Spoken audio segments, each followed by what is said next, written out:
السلام عليكم يا احلى ناس، ومعاكم فيديو جديد من وصفات اقتصاديه. ولان مفيش وقت على العيد جبتلك طريقه عمل العكاوي باسهل طريقه وباسرع وقت. وركزي بقى على اسرع وقت.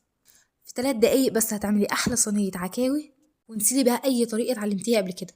طيب، وعشان وقتنا من غير كلام كتير، انا جبت كده العكاوي على طول من عند الجزار. تقول عايزه العكوه، وبعدين غسلتها ونزلت بيها في حله سخنه. طبعا هي في الحله السخنه دي هتاخد الحراره، تنزل عليها بالبهارات. اول حاجه نزلت بكام ورقه من ورق اللورة، وبعدين نزلت عليها بنص معلقه او معلقه صغيره من الفلفل الاسود، ومعلقه صغيره من بهارات اللحمه. تمام كده. ما بتاخدش توابل كتير خالص، ركزوا معايا في الطريقه يا جماعه.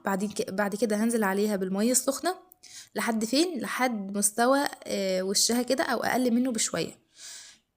انا هنا نزلت لحد مستوى الوش كده بتاعها، وبعدين غطيت عليها. وفي الوقت ده بقى هعمل بقى الحاجات اللي بتبقى حواليها دي. هنقطع بصل كتير، اهم حاجه البصل بتاعنا. هنقطع كده، انا هنا قطعت 3 بصلات اهم ومكمله في التقطيع. طبعا احنا عايزين نستغل كل الوقت اللي موجود يا جماعه على ما هي تستوى. انا سايباها كده تستوى وانا بقطع في البصل والحاجات. شايفين بقى كميه البصل قطعتها كميه محترمه ازاي؟ هتجيبي بقى اللحوق اللي انت هتدخلي فيه الكلام دوت الفرن، وهنبتدي بقى نحط فيه كل الحاجات اللي احنا قطعناها دي. هنزل كده شويه بالزيت، وبعدين انزل بالبصل بتاعي عادي خالص، وبعدين هبتدي اقلب الكلام الجميل ده. وفي الوقت ده برضو سايبه العكاوي بتاعتي بتستوي على مهلها على نار عاليه عادي جدا. ماشي.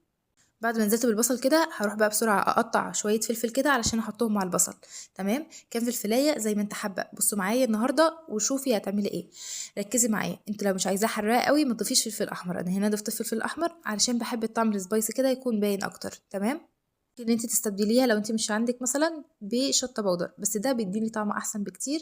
فانا هنا خلاص خلصت تقطيع. هدي بقى تشويحه كده جميله للبصل. شايفين بقى شكله عامل ازاي؟ بدأ كده لونه يفتح شويه، فهنزل على طول بالفلفل بتاعي. عايزه بقى وانا شغاله كده اقول لكم كل سنه وانتم طيبين وعيد سعيد علينا كلنا. شايفين بقى الالوان اللي تفتح النفس دي يا جماعه؟